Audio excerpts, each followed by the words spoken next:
Hello, welcome to Homeopathic Services. My name is Pierre Fontaine. I've said it a million times. The website is homeopathicservices.com. The question is why I can guarantee your child to be diagnosed off the autism spectrum. This is my most important video, frankly, because I put it in, in bullet points, 5 reasons, all that kind. It's very rational. It's something I've never done before. Very often I give a lot of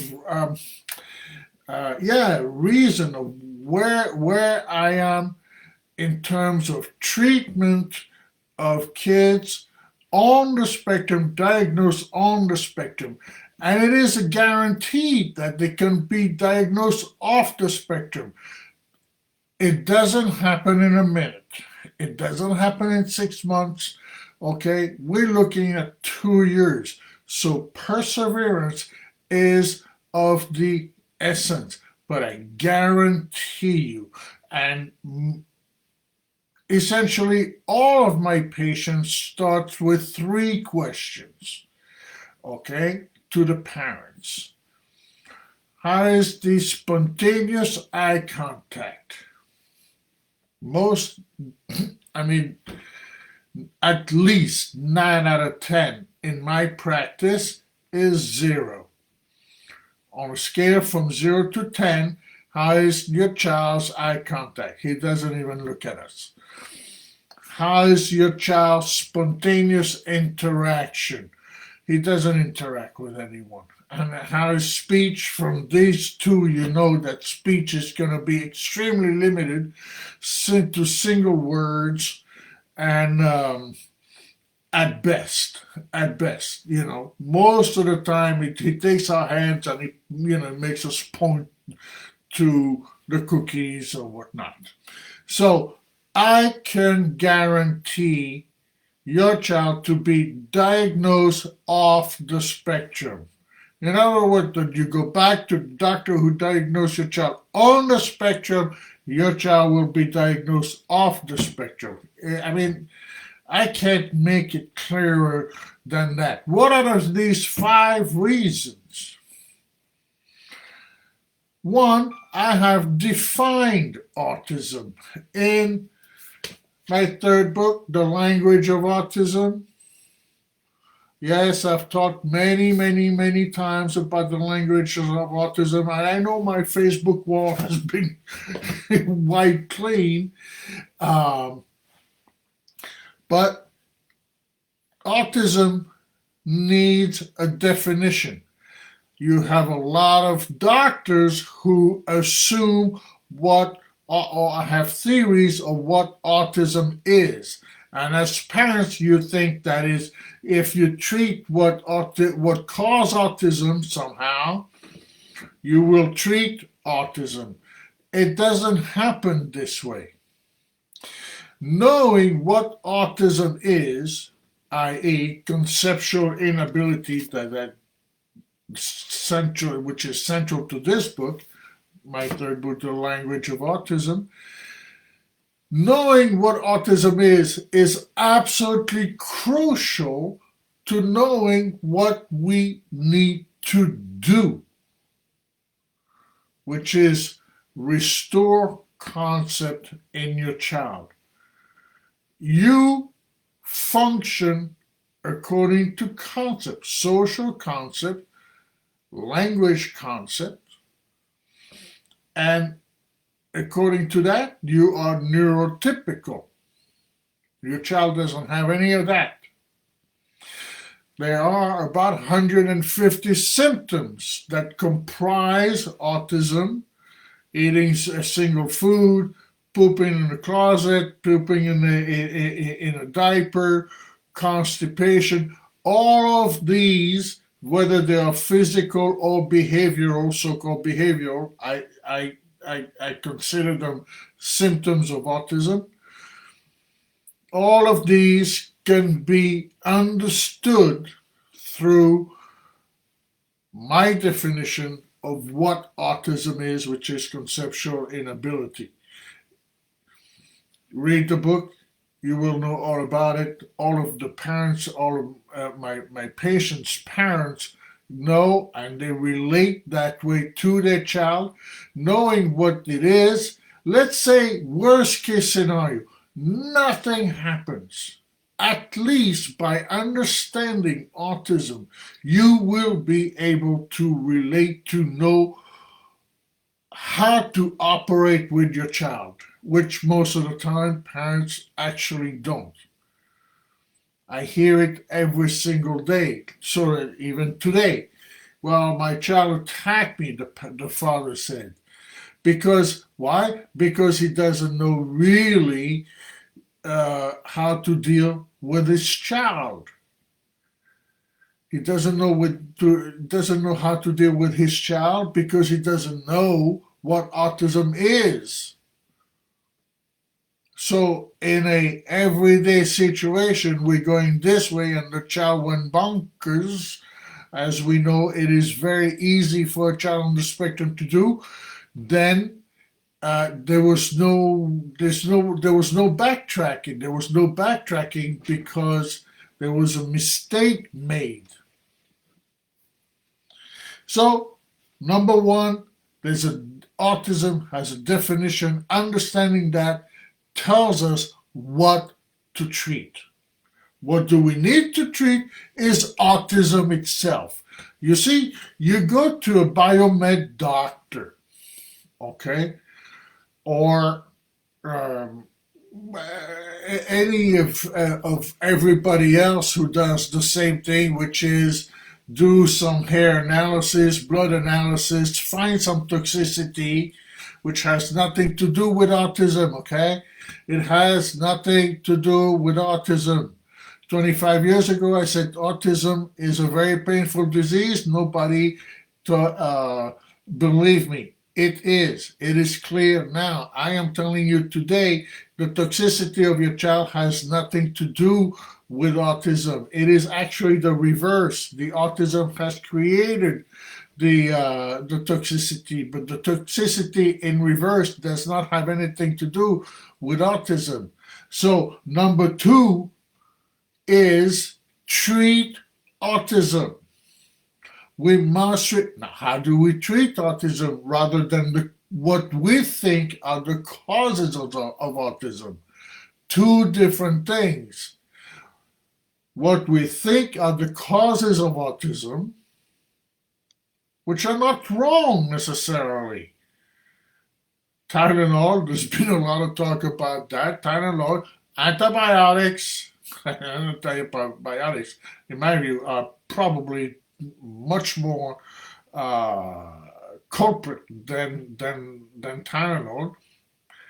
Hopefully Kennedy will be around in a couple of years or more and to tell us that. But you heard it here, and you heard it here years ago. And vaccines. Those are the possible causes, but once the damage is done, we need to be able, and autism is here, we need to be able to treat autism. This is crucial.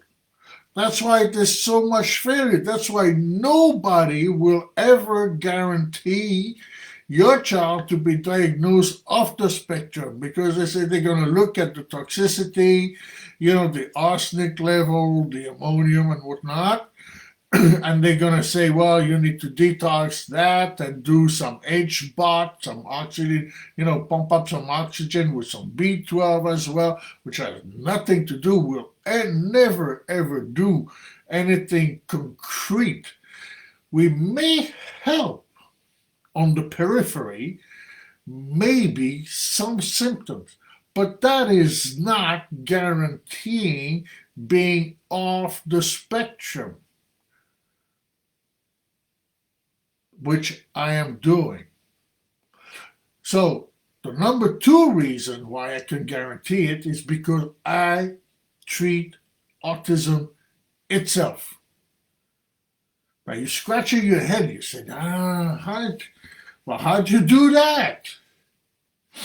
How do I do that? Because I have 8,000 different remedies. And I have these new babies that I've been talking about for the last few months now. 300 new remedies in Europe that are essentially a category of homeopathic remedies, absolutely new, that seem to target autism itself. It's absolutely new. It's not available anywhere else. I have them, and I'm hoping for another 100. Out of these 300 right now, there are specifics that I've talked in the previous video, specific behaviors, specific symptomatology of a kid on the spectrum. A kid on the spectrum who spends his whole day spinning wheels of a truck, of a toy truck, will need a very different remedy from a kid who does not mind having company, does not mind sitting next to the parents and watch a movie. More or less, of course, pacing around, all of this we know, but does not mind, or will look to be with even someone. The spectrum is broad. There's 150 symptoms to it. But full function can return to your child. Number 3, as I mentioned, we treat autism, that's number 2. Number 3 is the specifics, which I touched upon just now. The specifics of the child on the spectrum. Can a child who uses pronouns properly needs a different remedy from a child who cannot use pronouns, still confuse she, he, us, you, me? Evidently, this child needs a different remedy from a child who can point to himself and use the proper pronoun from a noun and pronoun for himself and for his sister and for the parents and for everybody else. That child, in turn, who, say, does not poop, will need to take a physical symptoms of great constipation. That child, in turn, will need a different remedy from the other two because he's got constipation. And the child who is head banging, self-injury, will also need a different remedy from a child who cannot get out of the house. And the child who cannot get out of the house will need a different remedy from a child who wants to be outside all the time. And that child will need a different and another child will need a different remedy for the child who crosses the street without any understanding of danger of crossing the street. And that child will also need a different remedy from the child who can count. You see how it's all different. It's not, oh, he has toxicity. Where is that going to go? That you can make some minor improvement with that, but you will never recover a child, and that's why it's never guaranteed to you. It just never is. Never will be. Never will be. It's not possible because you're not treating the illness. You're not treating autism. Just not. You're treating maybe what you think, maybe what you are convinced. Yes, you saw the difference from a week to another week, from a week before the vaccine to the week after the vaccine. Yes, I know you saw the change.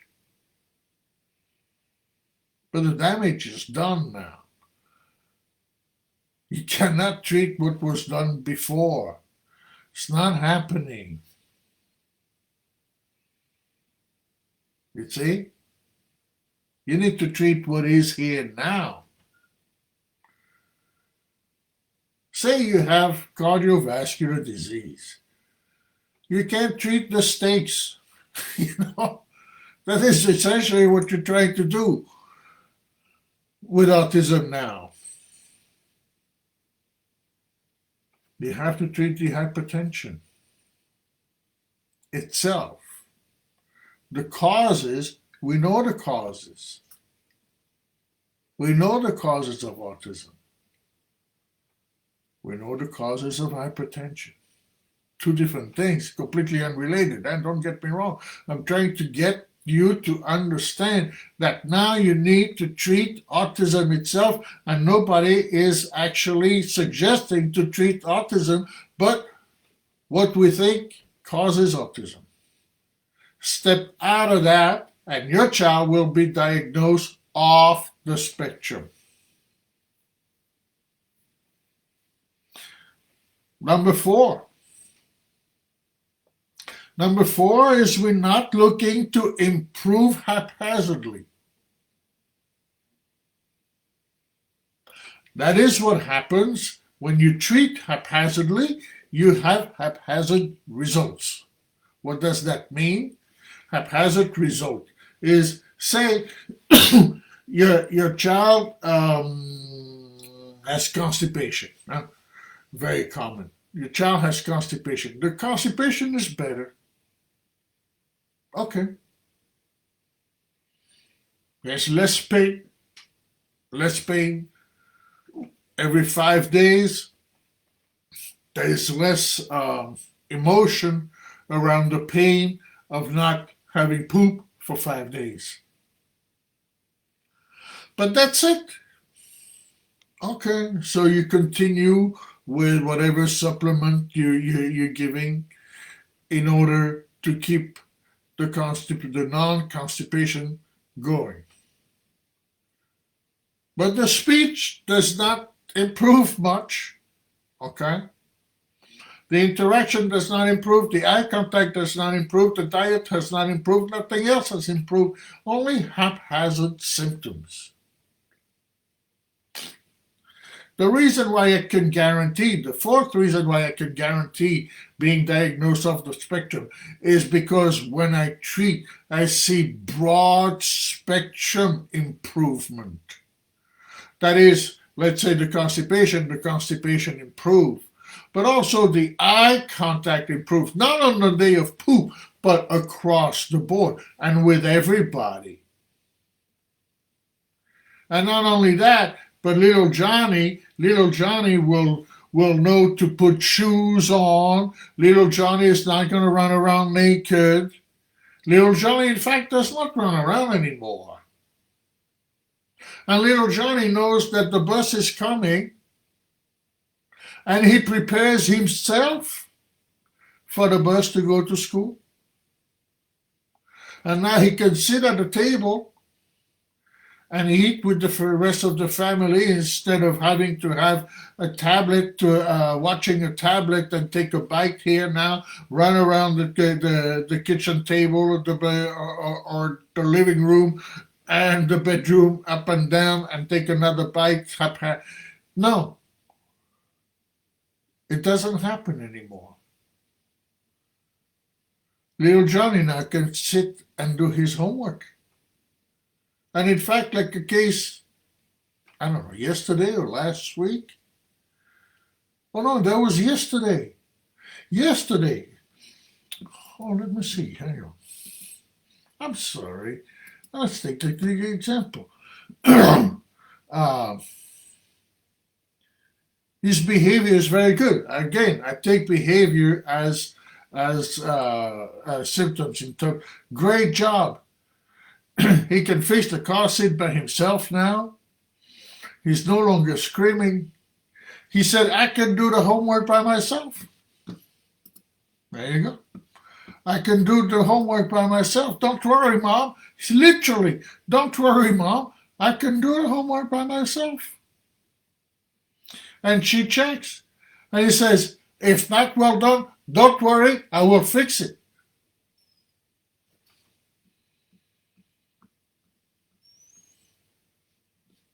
Yeah. And this is a child who started with zero eye contact, zero interaction, zero spontaneous speech. That is when we treat autism. And when we treat autism, we don't have haphazard, fourth reason, no haphazard symptomatology improvement, but across the board. It's across the board because we know the definition of autism, that is conceptual inability. So concept is returning. That's why we don't have haphazard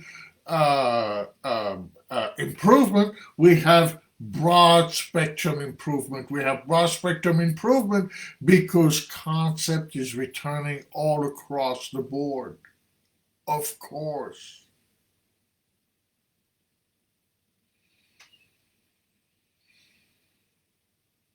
So, not looking to improve haphazardly. And the fifth reason, which I already just mentioned, is broad spectrum improvement. It all goes by itself. They all lead one into another. That's why literally, boom, it goes from one to reason two, to reason three, to reason four, to reason five, with freely.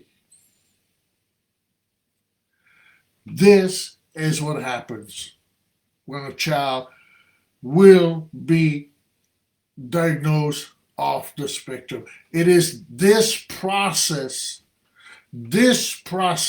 will lead to a diagnosis of being off the spectrum. That's the only way it can happen. Absolutely the only way. I defined some time ago the domino effect. The domino effect. I had a parent today, new patient. This is what the father said. If my child could listen to me, you can tell it's the father who was attacked that I mentioned a few minutes ago, right? If my child could listen to me, he would learn. In other words, if he could pay attention. So, make him pay attention. Me. I'm listening. I make him pay attention. He will pay attention to me. He will understand what I mean because I'm perfectly rational human being. He will understand that. And from that, he'll look at me in the eyes in a sense that, oh yeah, Dad, you're right. I will do that. And then he'll be able to speak to me because he understands. And so eventually since he understands and is listening to me, he'll be able to speak. This is what I call the domino effect. No such a thing will happen. Absolutely no such a thing. No such a thing can happen. Absolutely not. If you're thinking this is the way I'm going to recover my child, you way off. Stop, because it's not going to happen.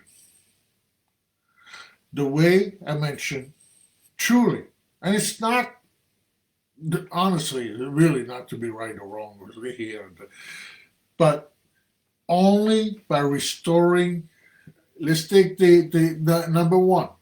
Define autism, conceptual inability. 2, treat autism itself. 3, treat the specifics of each. 4, not looking to improve haphazardly. We cannot, once we do 1, 2, 3, 4 does not happen. And 5, broad spectrum improvement. Broad spectrum improvement only lifts the child off the spectrum, and your child will be off the spectrum if we follow this. Don't wait. Don't wait to hear from a friend of yours that all is going good. You know, little Johnny's making. I mean, please give your kid a chance, because restoring function in your child,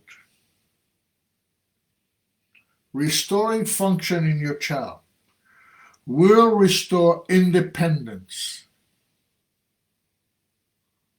true independence, not independence in a community home, true independence, independence in the mind, independence of being able to make a decision, a rational decision constructive for his life. And that will lead to number 3, which is no longer being vulnerable.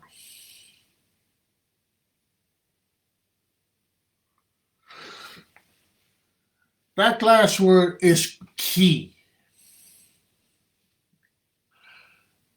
I know parents who are no longer concerned about their child being vulnerable. Once I'm gone, you know what I mean. Once I'm gone, what happens?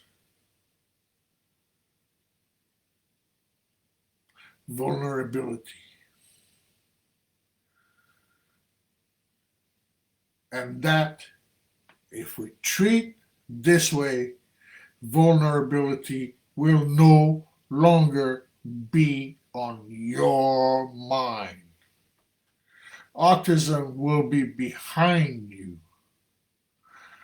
And I can assure you that once autism is behind you, we'll never, ever want to hear about autism ever again. And that will be a good thing. You think right now you will always be involved with autism. No, once it's gone, you never want to hear of that nightmare ever again. Because some people ask me, well, you have referrals. No, I don't have referrals. Because they're gone, they're done. They never want to hear, they never want to talk about that nightmare. You know, it's like coming back from World War II. Nobody talked about it. This is the same thing. It is really the same thing. Maybe once in a while, parents will say, yeah, I'll talk, but no, it's done. It's behind you. And it should be. Thank you so very much for listening. My website is homeopathicservices.com. I've been involved in autism for the last 30 years. My third book, The Language of Autism, gives a history of autism going back to 1300 with a major high point in 1799 that no one talks about. One Heart, One Mind. All of these books, these 2 books are chock full of cases. Even my first book has cases. It's not totally about autism. It mentions it because I had already talked about it and was already involved in it. I'm writing a materia medica, but well, don't wait for it, because that takes a very, very long time, especially for me. But really, Really, watch this video over again. I do think it's my it may very well be my most important video. I've been trying to find ways of since my entire wall has been cleaned up here. Um, I've been trying to find a way to explain to parents what all of these videos are lost. You can find them on homeopathic services, YouTube homeopathic services, but there's 6 months missing because this is I do this sort of in between patients or at the end of the day. I sort of but yeah, I was going to say I have more important things to do. No, it's important. This is important. I appreciate being doing it. Actually, I do take some pleasure in it. Um, Maybe not as much as hearing parents how the child is improving, but it does give me a certain level of satisfaction. It is important information because if I don't do it, I mean certainly you're not going to hear it. Please pass this along. It's crucially important. No kid for several years now. I came. No kid should be living with this. I mean, no kid should be living with this pain, and no parent should have to deal with this. It is possible to change it. It is possible to change it dramatically, to completely get rid of it. Why would you not? So that's where we're at this moment. Homeopathicservices.com is where you can find me. Phone, not really. You can place a phone call if you like, but best to reach me via email. Thank you so very much for listening. Appreciate it. I'll do this again and again and again and again. Bye bye.